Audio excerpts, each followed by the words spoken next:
ಹಳಕೇಡ್ K ಗ್ರಾಮ ಪಂಚಾಯತ್ ವ್ಯಾಪ್ತಿಯಲ್ಲಿ ಬರುವ ಪರಮಪೂಜ್ಯ ಬಾಬಾ ಸಾಹೇಬ್ ಅಂಬೇಡ್ಕರ್ ಅವರ ಸುಮಾರು ವರ್ಷಗಳಿಂದ ನೆನಗುಂದಿಗೆ ಬಿದ್ದಿತ್ತದು ಕಾರ್ಯಕ್ರಮ.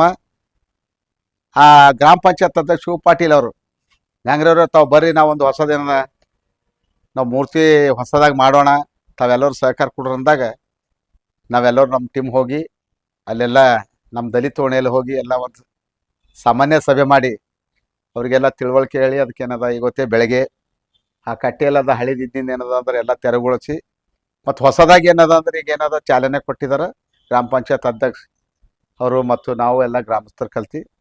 ಅದು ಕೂಡಲೇ ಏನದ ಬರ್ತಕ್ಕಂಥ ದಿನದಲ್ಲಿ ಹೊಸ ಮೂರ್ತಿ ಅನಾವರಣೆ ಕಾರ್ಯಕ್ರಮ ಸನ್ಮಾನ್ಯ ಮಾಜಿ ಸಚಿವ ರಾಜಶೇಖರ್ ಪಾಟೀಲ್ ಮತ್ತು ಚಂದ್ರಶೇಖರ್ ಪಾಟೀಲ್, ಭೀಮರಾವ್ ಪಾಟೀಲ್ ಅವರೇನು ಅದಕ್ಕೇನು ಮೂರ್ತಿಗೇನು ಯೋಗದಾನ ಕೊಟ್ಟಿದ್ದಾರೆ.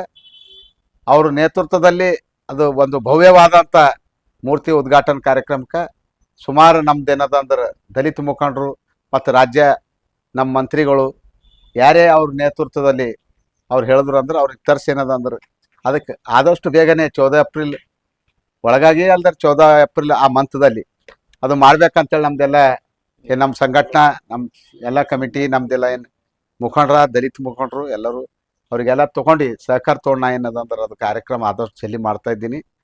ಅದಕ್ಕೆ ನಾ ಹೇಳೋದಿಷ್ಟೇ, ಆ ಕಾರ್ಯಕ್ರಮಕ್ಕೆ ಏನದ ತಾವೆಲ್ಲ ತಮ್ದು ಏನದ ಮೀಡಿಯಾದ ಏನದ ಹೆಚ್ಚಿನ ಸಹಕಾರ ಬೇಕು. ಆಮೇಲೆ ಏನದ ಇದೇ ಈಗ ಬರ್ತಕ್ಕಂಥ ನಿನ್ನೇನು ಕ್ರಿಸ್ಮಸ್ ಹಬ್ಬ ಇತ್ತು, ಆ ಕ್ರಿಸ್ಮಸ್ ಹಬ್ಬ ಆ ಬಂಧುಗಳಿಗೆ ಶುಭ ಕೋರ್ತಾ ಇದ್ದೀನಿ. ಮತ್ತು ಹೊಸ ವರ್ಷಕ್ಕೆ ಭೀ ಮುಂದೆ ಬರ್ತಕ್ಕಂಥ ದಿನದಲ್ಲಿ ಅವರಿಗೆಲ್ಲ ಶುಭ ಕೋರಿ ಹೊಸ ವರ್ಷಕ್ಕೆ ಅದು ಒಳ್ಳೇದಾಗಲಿ ಅಂತೇಳಿ ನಾವೇನದ ಈ ಮುಸ್ತಾಪುರ್ ಗ್ರಾಮದ ಎಲ್ಲ ಸಮಾಜದ ಎಲ್ಲ ಮುಖಂಡರು ಬಂದು ಅದಕ್ಕೆ ಸಹಕಾರ ಕೊಟ್ಟಿದ್ದಾರೆ ಇವತ್ತು ಬೆಳಗ್ಗೆ. ಅವರಿಗೆಲ್ಲ ನಾ ತುಂಬ ಧನ್ಯವಾದ ಹೇಳ್ತೀನಿ. ಮತ್ತು ಆ ಕಾರ್ಯಕ್ರಮ ಏನದಂದ್ರೆ ಎಲ್ಲ ರಾಜ್ಯ ಮಟ್ಟ ಮತ್ತು ಜಿಲ್ಲಾ ಮಟ್ಟ ನಾಯಕರು ಬರ್ತಾ ಇದ್ದಾರೆ. ಅದು ತಾವು ಹೋಗಿ ನೋಡ್ಬೋದು. ಇವತ್ತು ಬೆಳಗ್ಗೆ ಎಲ್ಲ ತೆರವುಗೊಳಿಸ್ಲಾಕ ಹಚ್ಚೀನಿ. ಮತ್ತು ಈಗ ಏನದ ನಾಳಿಂದ ಹಿಡಿದು ಅವ್ರೇನು ಗ್ರಾಮ ಪಂಚಾಯತ್ ಅಧ್ಯಕ್ಷರು ಏನಾರ ಅದಕ್ಕೆ ಯಾವ ರೀತಿಲಿ ನಮಗೆ ಸಹಕಾರ ಕೊಡ್ತಾರೆ. ನಾ ಗ್ರಾಮಸ್ಥರಿಗೆ ತೊಗೊಂಡು ಆ ಮುಸ್ತಾಪುರ ಯುವಕರು ಅಲ್ಲಿ ಎಲ್ಲ ಹೆಂಗೆ ಯುವಕರು ಅವರಿಗೆಲ್ಲ ತೊಗೊಂಡು ಏನದ ಒಳ್ಳೆ ರೀತಿಲಿಂದ ಒಂದು ಅವ್ರಿಗೊಂದು ಕಾರ್ಯಕ್ರಮ ಮಾಡ್ತೀನಿ ಅಂಥೇಳಿ. ಜೈ ಭೀಮ್.